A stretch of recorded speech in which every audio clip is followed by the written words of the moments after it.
بسم الله الرحمن الرحيم والعاديات ضبحا فالموريات قدحا فالمغيرات صبحا فأثرن به نقعا فوسطن به جمعا إن الإنسان لربه لكنود وإنه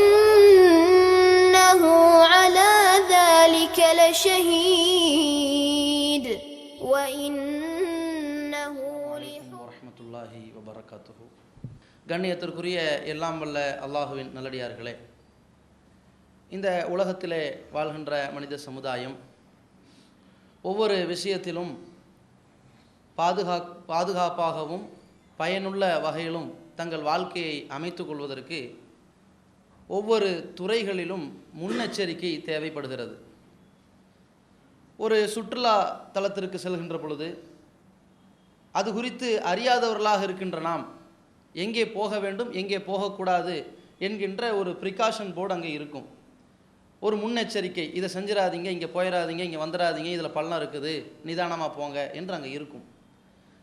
ஒரு புகை வண்டி நிலையத்திற்கு ரயில்வே ஸ்டேஷனுக்கு போயிட்டோம்னு சொன்னால் இந்தந்த நபர்கள் குறித்து நீங்கள் எச்சரிக்கையாக இருங்க என்கின்ற ஒரு முன்னெச்சரிக்கை இருக்கும். இதுபோல் உலக விஷயத்தில் நமக்கு இருக்கின்ற இந்த முன்னெச்சரிக்கை சாதனங்கள் மூலமாக, அறிவிப்புகள் மூலமாக பல்வேறு பயன்களை பெறக்கூடிய நாம் மார்க்க விஷயத்திலும் பல முன்னெச்சரிக்கைகளை பயன்படுத்த வேண்டிய நிலையில் இருக்கின்றோம்.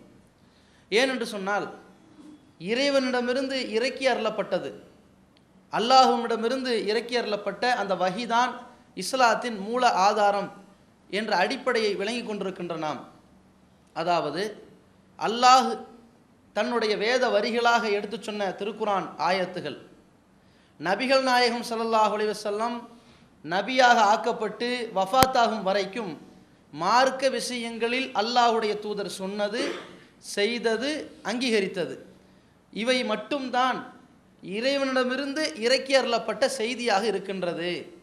அதை மட்டும்தான் நாம் பின்பற்ற வேண்டும். இத்தபியூ மா உன்சில இலைக்கும் ரப்பிக்கும், உங்கள் இறைவனிடமிருந்து இறக்கி அருளப்பட்டதை மட்டும் பின்பற்றுங்கள். வலா தத்தபியூ மின் தூணிகி, அவை அல்லாததை நீங்கள் பின்பற்றி விடாதீர்கள் அப்படின்னு அல்லாஹ் சொல்கிறானே. அந்த இறைவனிடமிருந்து இறக்கி அருளப்பட்ட செய்திகளின் தொகுப்பு தான் திருக்குரானுடைய வசனங்கள், அல்லாஹ்வின் தூதருடைய மார்க்கத்தின் பெயரால் சொல்லப்பட்ட அறிவுரைகள், செயல்கள், அங்கீகாரங்கள். இதைத்தான் இஸ்லாத்தின் மூல ஆதாரம் என்பதை நாம் விளங்கி வைத்திருக்கின்றோம். இருந்தாலும் நாம் நம்முடைய அமல்களை செய்கின்ற பொழுது, இறைவன் விதித்த அந்த வணக்க வழிபாடுகளை நிறைவேற்றுகிற பொழுது, அந்த சந்தர்ப்பத்தில் பல்வேறு விதத்தான காரியங்கள், மார்க்கத்தின் பெயரால் செய்யப்படுகின்ற சில அனாச்சாரங்கள், போலித்தனமான காரியங்கள், இஸ்லாத்தின் காரியங்களை போன்று அல்லாஹுவும் அவன் தூதரும் அங்கீகரித்த காரியங்கள் போன்று நமக்கு காட்சியளிக்கும். அப்படி காட்சியளிக்கின்ற நேரத்தில் இந்த மூல ஆதாரத்திற்கு உட்பட்டதாகத்தான் அது இருக்கிறதா என்பதை அவ்வப்போது உரசி பார்த்து எச்சரிக்கையோடு இருக்க வேண்டிய கடமை நமக்கு இருக்கிறது.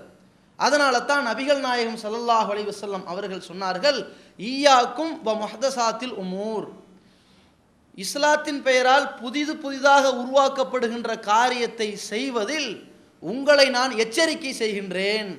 இது புதுசா அல்லாஹ்வுடைய தூதர் சொன்ன செயலில் உள்ளதா என்பதை நீங்கள் முன்னெச்சரிக்கையோடு பார்த்து கொள்ளுங்கள்.